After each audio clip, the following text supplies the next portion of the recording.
Kapayapaan po mga giliw naming mga taga-subaybay. Maraming salamat sa ating Panginoon Diyos sa patuloy niyang pagbibiyaya sa atin ng ating buhay at kalakasan. At gaya po ng aming patuloy na ipinapanalangin na sana ang buhay at lakas na ito ay magamit natin ayon sa banal na kalooban ng ating Panginoon Diyos. At ang isang paraan nga po ay ang pag-alam ng kalooban ng Diyos na pawang nasusulat sa banal na kasulatan. At ito po ay inihahatid sa inyo ng programang ito na ang Kabanal-Banalan.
Ako po ang inyong lingkod, kapatid na Benhanan. Kapiling natin sa talakayang ito ang ating minamahal na kapatid na Neraya.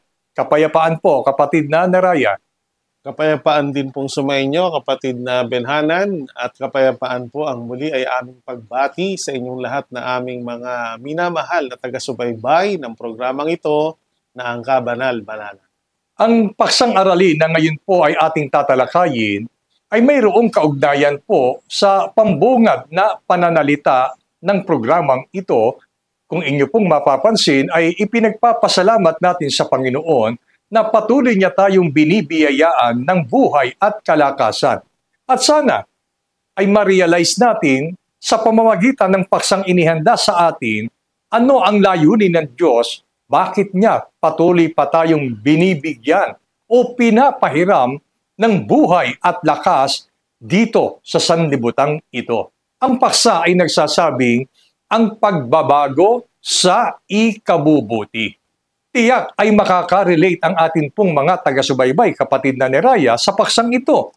Sapagkat maraming tao sa mundong ito ang mayroong pagnanais na mabago nila yung kanilang mga hindi marapat at hindi kagandahang pag-uugali, hindi marapat na pamumuhay sa paraan ng kanilang pananalita at pag-iisip. Ibig ng tao na makapagbago para sa ikabubuti. Pero ang tanong, bakit nananatiling bigo ang tao na mabago niya ang kanyang sarili? Marahil, hindi po tama at tumpak ang paraan ng kanyang pagbabago. Ngayon, ay ituturo sa atin sa pamamagitan ng banal na kasulatan ang matuwid at karapat-dapat na pamamaraan, paano ba ang tao ay mababago sa ikabubuti.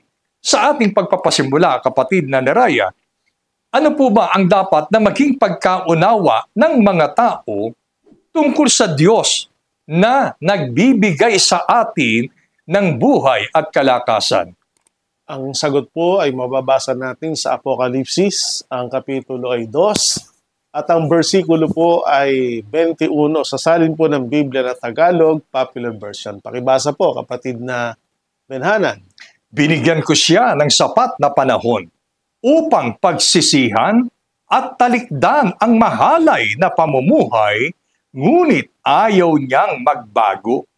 Dapat po nating maunawaan ang dahilan kung bakit ang ating Panginoong Diyos ay patuloy na nagbibigay sa atin ng buhay, ng ating kalakasan, maging ng ating mga pangailangan sa araw-araw.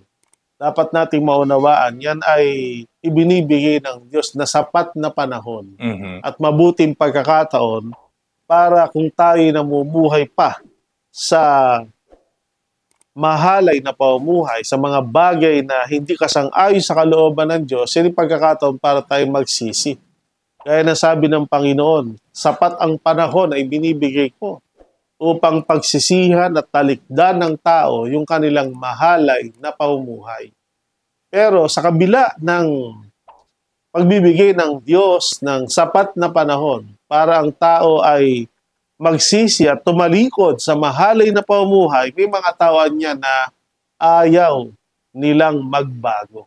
So nakakalungkot isipin na dapat sana ay ma-appreciate ng mga tao na yun ay kagandahang loob ng Diyos sa kanila, katunayang ang Panginoon sa kanila ay mahabagin, kaya sila binibigyan ng pagkakataon na magbagong buhay, pero may mga iba pong hindi ganun ma-appreciate, nagdidesisyon pa rin na pinili na nilang ituloy yung pamumuhay na hindi kasang-ayon sa kalooban ng Diyos sa paraang ayaw na nilang magbago. Alam nyo, kapatid na ni Raya, sa aking obserbasyon, ang tao nga po, samantalang naririto sa lupa, may buhay at kalakasan, nasa kabataan, at sa kabila ng kalakasan at buhay na ibinibigay ng Panginoon sa Kanya, ay para bagang yun pa ang lalong nagpapalakas ng Kanyang loob para gawin ang mga bagay na mahahalay, ang mga bagay na masasama, at mga bagay na hindi karapat-dapat sa paningin ng Diyos. Para bagang ang tao'y nagmamalaki pa. Kung ako ay mali, bakit binibigyan pa ako ng buhay at lakas ng Panginoon Diyos? Na para bagang kung minsan ay naka-mindset ang tao, magbabago na lang ako pagka nandun na ako sa banig ng karamdaman o pag nakaratay na ako sa karamdaman. Yan kung minsan ang mindset ng tao. Pero dapat po nating sampalatayanan na samantalang nasa atin pa ang buhay at lakas, ibig na ng Diyos na tayo po ay magbago at makita tayong lubos na gumagawa ng pawang kabutihan sa lahat ng panahon ng ating buhay. Ikaw man ay nasa kabataan o katandaan, samantalang narinig mo ang pagtuturong ito, isang bagay ang tiyak. Kaya ka may buhay at lakas, yan ay tignan mong isang pagkakataon, isang mabuting pagkakataon na ibinibigay ng Diyos upang tayo ay makapagbago. Subalit, kapatid na ni Raya, kung ang tao sa kabila ng pagtuturong ito, pagmamatigasin niya ang kanyang puso at patuloy niyang panghahawakan ang kaisipang ayaw niya pang magbago sa kabila ng sapat na panahong ibinibigay ng Diyos, ano po ang sinasabi ng banal na kasulatan na tiyak na mangyayari sa taong ito? Ang sagot po ay mababasa natin sa Aklat ng Kawikaan. Ang kapitulo po ay 29 at ang versikulo ay 1. Salin po ng Biblia na Tagalog, Popular Version. Ang taong ayaw magbago ay hindi maliligtas. Ang hindi makinig ng payo ay mapapahamak. Napakatiyak po ang ayon sa Biblia ay mangyayari sa hinaharap sa mga taong sa kabila ng sapat na panahon na ibinibigay ng Diyos para magbago ay ayaw magbago. Gaya ng ating narinig, ang sabi ng kasulatan, ang taong ayaw magbago ay hindi maliligtas. Hindi po tayo may sabi nito. Kundi ito po ay hango mismo sa banal na kasulatan. Meron talagang mga taong maliligtas, meron namang mga taong hindi maliligtas. At nasa sa tao kung ano ang pipiliin niya. Gusto ba niya talagang maligtas o ayaw niya maligtas? Kahit gusto mong maligtas, ayaw mo namang magbago, ang sabi sa Biblia, ang mga taong ayaw magbago, hindi maliligtas. Lalo na pinapayuhan tayo na pagsisihan at talikdan na natin ang ating masamang pamumuhay, ayaw nating magsisi, ayaw nating tumalikod. Nga sabi sa Biblia, ang taong ayaw makinig o hindi nakikinig ng payo, mapapahamak. Kaya mapapahamak na, hindi pa maliligtas ang taong ayaw magbago. Kaya kung merong pinakamainam na desisyon sa kalagayan natin ngayon, piliin nating magbago sa ikabubuti para sa isang panahon, mapabilang tayo sa maliligtas at makaiwas tayo sa ikapapahamak. Alam niyo po, mga giliw naming mga taga-subaybay, posibleng iniisip ng ilan sa atin na akala ko ba ang Diyos ay pag-ibig? Bakit ibig ng Diyos na mayroong mapahamak? Ibig ba ng Diyos na mayroong hindi maililigtas o hindi maliligtas? Tila bagang ang pagtuturong ito ay gaya ng ang Diyos ay nananakot. Mali pong isipin natin yon, mga giliw naming mga taga-subaybay, sapagkat nananatili ang wagas at tapat na pag-ibig ng Diyos sa atin. Huwag nating ipagpalagay na ang pagtuturong ito ay gaya ng tayo ay tinatakot, kundi sa halip, tignan natin ito bilang isang hakbang ng paghahanda.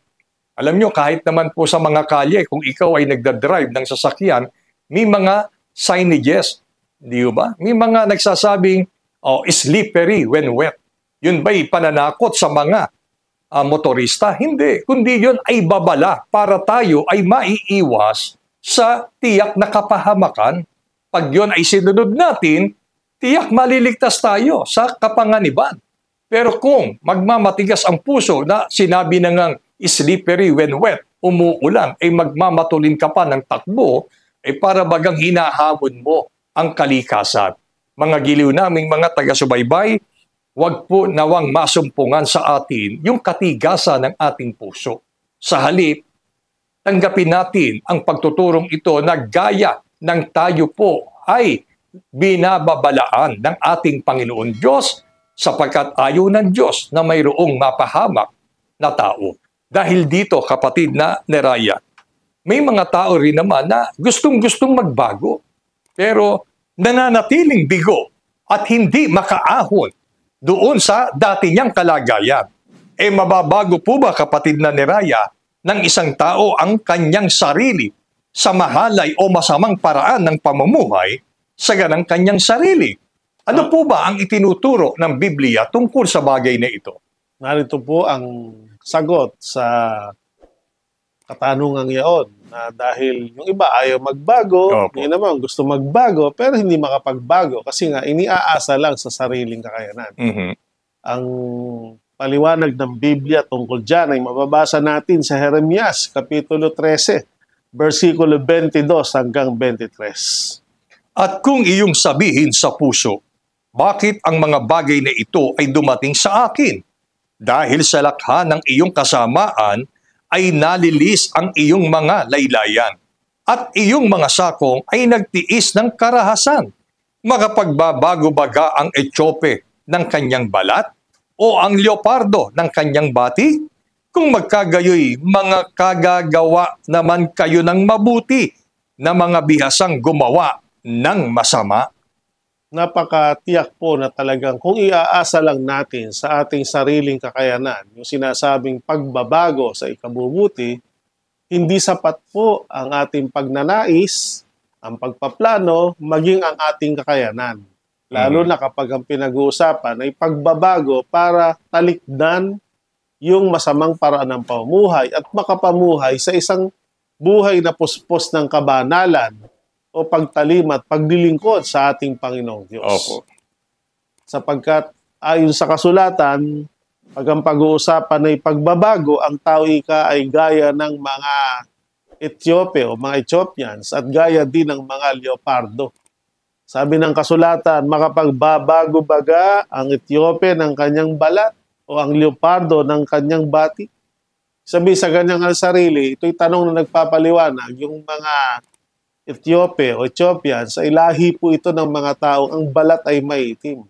Mula sa pagkasanggol, sa kanilang pagsilang, hanggang sa kanilang pagtanda, sa ganang kanila sarili, kalikasan na sa kanilang kulay ng kanilang balat ang pagiging maitim. Kaya hindi na nilang kayang baguhin yung kulay na yun. At katulad din ng leopardo na isang uri ng hayop na batik-batik ang balat. Mula sa pagsilang ng leopardo at hanggang sa paglaki nito, hindi niya kayang baguhin na talagang may batik o batik-batik ang kanyang balat. Gayon ay niya ang tao kahit gustuhin niya mang magbago sa ganang kanyang sarili sapagkat ang tao niya ay naging bihasa na sa paggawa ng masama. Ibig sabihin na hirati na at nakasanayan ng tao ang pagsasalita, ang pag-iisip at pamumuhay sa kasamaan. At kung meron niyang isa sa pinakamahirap baguhin sa isang tao, yung bagay na nakasanayan niya at minana niya pa sa paraan ng pamumuhay ng kanyang mga magulang. Kaya isang katotohanan na hindi sapat yung ating pagnanais, hindi rin sapat yung ating sariling paraan at kakayanan para baguhin ang ating sarili. Nangangailangan tayo ng saklolo. Opo. Nangangailangan tayo ng tutulong sa atin para mabago ang ating kalagayan. Kaya huwag nating isiping, kayang-kaya ko anyang baguhin ang sarili ko. Kaya naghihintay lang ako anya ng tamang panahon. Sa ngayon ay hindi pa, pero darating ang panahon, mababago po. Nagkakamali po ang tao pagka gayon. So merong kapangyarihang kailangan nating lapitan para matulungan tayo na magbago. Alam nyo, kung minsan, ang tao napakadaling gumawa ng dahilan. Di po ba? Halimbawa, may tao, gustong-gusto na niyang magbago. Pero dahil sa mga nangyayari sa kanyang buhay, para bagang sinisisi pa niya ang Panginoon. Panginoon, parang ayaw mo na talaga akong magbago. Kasi kung gusto mo akong magbago, bakit ganito ang nangyayari sa buhay ko? Tila maraming mga kaway ng tukso, kaway ng kahalaya. Para bang sinasabi ng tao, hindi na ako may problema niyan kasi ipinahihintulot ng Diyos na mangyari sa buhay ko to. Kaya, sorry na lang. Kahit gustuhin kong magbago, hindi na talaga ako magbabago kasi parang gusto rin ng Diyos na manatili ako sa ganitong kalagayan. Maliwanag po ang turo, mga minamahal naming taga-subaybay. Ibig ng Diyos na makita tayo sa lubos na pagbabago. At gaya po ng pinaliwanag kanina, wala sa kapangyarihan natin. Walang saganang sarili natin kung papaano natin babaguhin ang ating sarili sa ikabubuti.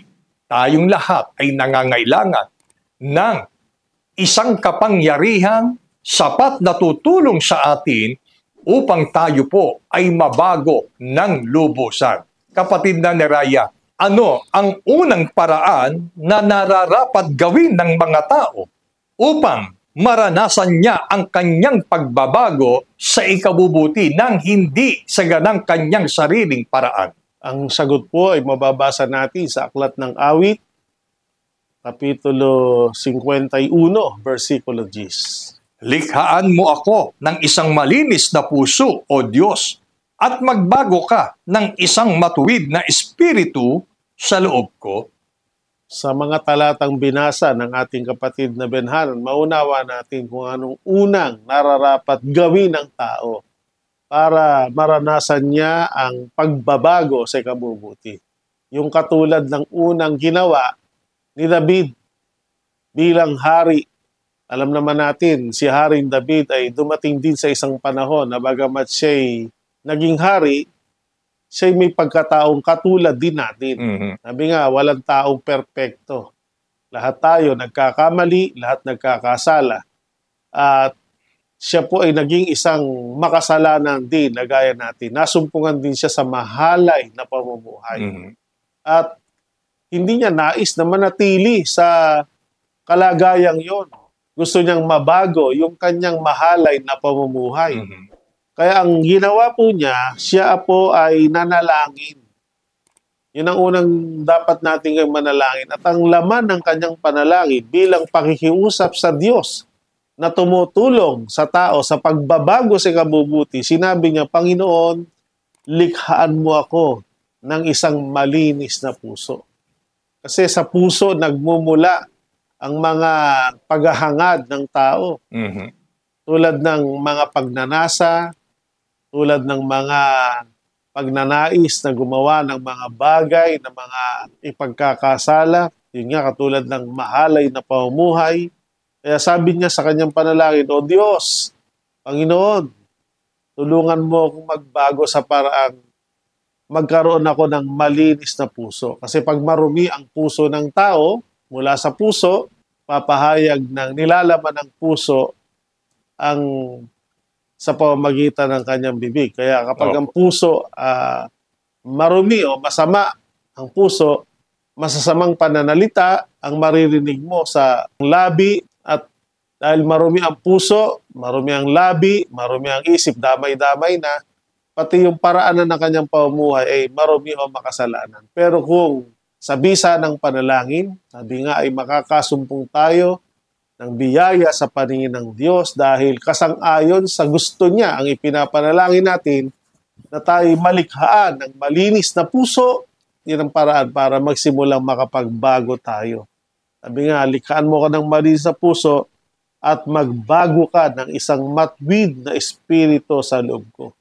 So, kapag ang tao mayroong likong espiritu, masamang espiritu, mahirapan talagang magbago. Pero kung tayo mananalangin, magbabalik loob sa Diyos, katulad ni David, sa bisa ng kanyang panalangin, nalinisin ang kanyang puso, magbago ng isang matwid na espiritu, doon ganap na nakapagbago si David. Mula sa liko at mahalay na para ng pamuhay, nakapamuhay siya ng matwid at nararapat sa paningin ng Panginoon. Natalikuran niya at ganap niyang napagsisihan yung masamang paraan ng kanyang pamuhay at nahayag sa kanya ang pagbabago. Kaya magsisimula sa paglapit at pagdulog sa Panginoon sa bisa ng taimtim na tayo po'y mananalangin, hingi tayo ng tulong sa Diyos para magbago. Dadalangin nating likhaan tayo ng malinis na puso at magbago ng matwid na espiritu sa loob natin. Yun po, mga giliw naming mga taga-subaybay, sagutin natin ang katanungang ito. Kailan tayo huling nanalangin sa Panginoon? At kung tayo man ay nananalangin sa Panginoon, ano nga ba ang laman ng ating panalangin? Kung ano man yon, mga giliw naming mga taga-subaybay, ipinapayo ng paksang ito na sa tuwing tayo po ay mananalangin sa Panginoon Diyos, huwag nating kalilimutan na hilingin sa Kanya bilang Diyos na makapangyarihan sa lahat, Diyos na magagawa ang lahat ng bagay sa ikabubuti natin. Na alin ito? Humiling tayo sa ating Panginoon na likhaan niya tayo ng malinis na puso. Likhaan niya tayo ng bagong espiritu sapagkat maliban sa paraang ito, hindi natin kailanman mababago ang ating sarili. Napakakailangan nating sumangguni sa Panginoon Diyos sa pamamagitan ng regular na pananalangin sa Kanya. Alamin natin at sinabi natin ang ating kalooban, ang ating puso. Sa kasalukuyan, ano ba ang laman ng puso mo? Nananatili pa ba ang masamang paghahangad ng kasamaan laban sa iyong kapwa, ang pang-aagrabyado at panggugulang, o anumang bagay na hindi mabuti sa paningin ng Diyos? Kung yan ang laman ng puso mo ngayon, hilingin natin sa Panginoon, alisin ng Diyos ang mga pag-iisip na yan, yung masamang kalooban na yan, kundi sa halip, hilingin natin, Panginoon, alang-alang sa aking pagbabago, likhaan mo ako ng malinis na puso at kalakip ng panalangin ito ay ang pangangako sa Diyos na tayo mismo ay iiwas ng may buong pagsisikap para po unti-unti ay malikha sa atin ang isang malinis na puso at matuwid na espiritu. Dito tayo inaakay ng mga pagtuturong ito. Tandaan natin, wala sa kapangyarihan ng tao, wala sa anumang kagalingan o kausayan ng tao upang mabago niya ang kanyang sarili sa ikabubuti. Kulang at kulang po tayo. Aminin natin ang katotohanan ito. At dahil kulang tayo, hilingin natin sa Panginoon na punan ng Diyos sa pamamagitan ng kanyang kapangyarihan ang lahat ng mga pagkukulang na ito. Punan niya ng kanyang pag-ibig at kalakasan ang atin pong mga kahinaan. Kapatid na Neraya, ano po ba ang ginagawa ng Diyos na pagbabago sa mga taong dating makasalanan upang patunayan ng Diyos na sa mga taong nag-iibig na magbago sa kanyang banal na harapan ay tinutugon niya ito ng may buong katapatan, lalo na ang panalangin, likhaan mo ako ng matuwid at malinis na puso at magbago ng isang matuwid na espiritu sa loob ng isang taong pag-ibig magbago sa ikabubuti? Ang sagot po ay mababasa natin sa Tito Kapitulo 3, versikulo 3 hanggang 5. Sapagkat tayo rin naman, ng unang panahon ay mga mangmang, mga suwail, mga nadaya, na nagsisipaglingkod sa sari-saring masamang pita at kalayawan, na nangamumuhay sa masasamang akala at kapanaghilian, mga napopuot, at tayo'y nangagkakapuotan. Ngunit, nang mahayag na ang kagandahang loob ng Diyos na ating tagapagligtas at ang kanyang pag-ibig sa tao, na hindi dahil sa mga gawa sa katwiran na ginawa nating sarili, kundi ayon sa kanyang kaawaan, ay kanyang iniligtas tayo sa pamamagitan ng paghuhugas sa muling kapanganakan at ng pagbabago sa Espiritu Santo. Narito po ang testimonyo ng mga unang mananampalataya katulad ni Apostol Pablo at ng iba pang mga Kristiyano noon na nakaranas ng pagbabago sa ikabubuti, hindi dahil sa kanilang sariling gawa, kundi dahil sa tinugon ng Diyos ang kanilang panalangin na tulungan silang magbago sa pamamagitan ng magkaroon sila ng malinis na puso at magkaroon ng matwid na espiritu sa kanilang pagkatao. Ayon nga kay Apostol Pablo, tayo rin naman niya ng unang panahon, wala tayong pinagkaibaan niya sa mga taong makasalanan din ngayon. Opo. Tayo noon niya, sabi niya, mga mangmang din naman tayo, mga suwail tayo, tayo ay mga nadaya ng dyablo, naglilingkod tayo sa sari-saring masasamang pita at kalayawan. Namumuhay din tayo anya sa masamang akala at kapanagilian. Napopoot din tayo sa halip na umiibig. Nagkakapootan tayo. Subalit, ang pagbabago ay dumating anya nang mahayag sa atin yung kagandahang loob ng Diyos na siyang kinikilala rin nating tagapagligtas. At hindi lang sa atin, kundi ang kanyang pag-ibig ay nahayag sa lahat ng mga tao. At dahil anya sa kanyang pag-ibig at kagandahang loob na hindi nakabatay sa kaya tayo inibig, kaya tayo ginawa, na dahil sa ating mga gawa sa katwiran, kundi dahil sa naawa at nahabag lang ang Panginoon sa atin, dininig ng Diyos ang ating panalangin, tayo anya iniligtas sa isang sitwasyon na nasa kapahamakan. Dahil yung taong ayaw magbago at hindi makinig ng payo ay hindi maliligtas, sa halip ay mapapahamak. Ang paraang ginawa ng Diyos sa pamamagitan niya ng paghuhugas sa muling kapanganakan at sa pagbabago sa Espiritu Santo. So ito yung paraang ginamit ng Diyos para tulungan ang tao magbago sa ikabubuti mula sa masamang paraan ng pamumuhay, makapamuhay na may kabanalan.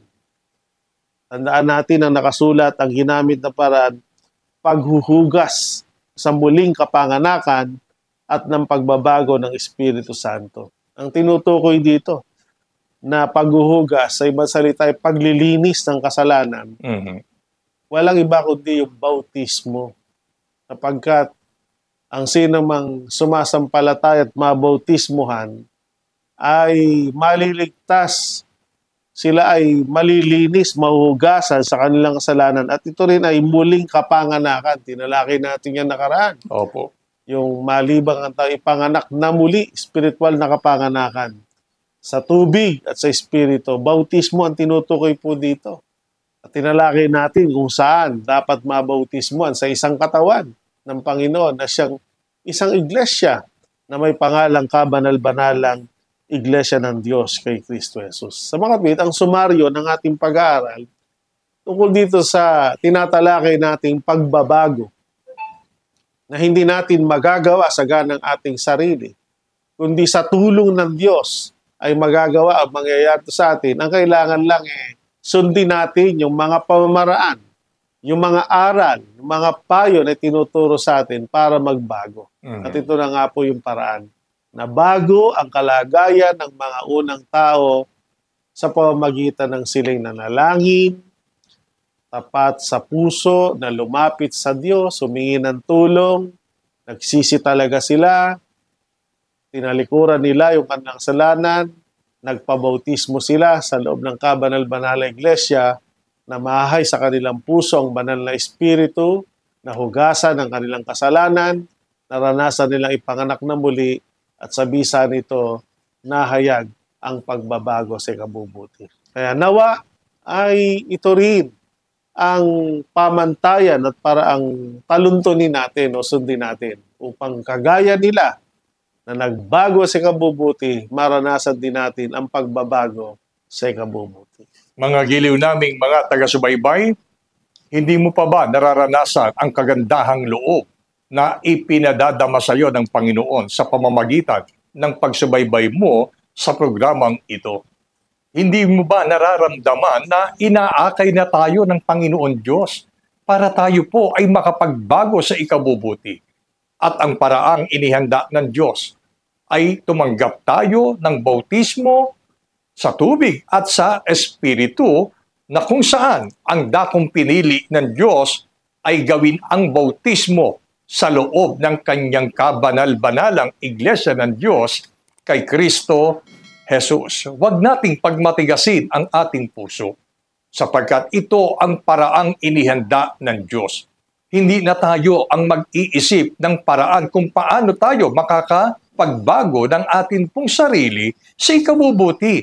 Manapa, sundin lang natin ang kalooban ng Diyos. At pag sinunod natin ang kalooban ng Diyos, tiyak na tiyak, hindi niya tayo dadalhin sa kapahamakan, kundi magtatamo tayo ng kaginhawahan ng buhay, ng kapayapaan sa mundong ito, at higit sa lahat, ang pangako ng Diyos sa darating na buhay. Tayo na po, mga giliw naming mga taga-subaybay, tahakin natin ang daan na inihanda ng Diyos tungo sa pagbabago sa ikabubuti. Tayo na pong magsama-sama sa pamamagitan ng inyong pagtanggap ng bautismo sa kabanal-banalang iglesia ng Diyos kay Kristo Jesus. Nawa ay ipagpala sa atin ang mensaheng ito sa ating puso, magawa natin mula po ngayon at magpakailanman. Amen. Maraming salamat po sa inyong pagtangkilik sa palatuntunang ito ng kabanal-banalang Iglesia ng Diyos kay Kristo Jesus. Kung nais po ninyo mapanood ang iba pa naming programa at upang lubos po ninyo makilala ang kabanal-banalang Iglesia ng Diyos kay Kristo Jesus, mag-subscribe sa ating YouTube channel na The Most Holy Church, bisitahin ang aming Facebook page na MHC Media. At bisitahin ang ating official website na www.mostholychurch.com.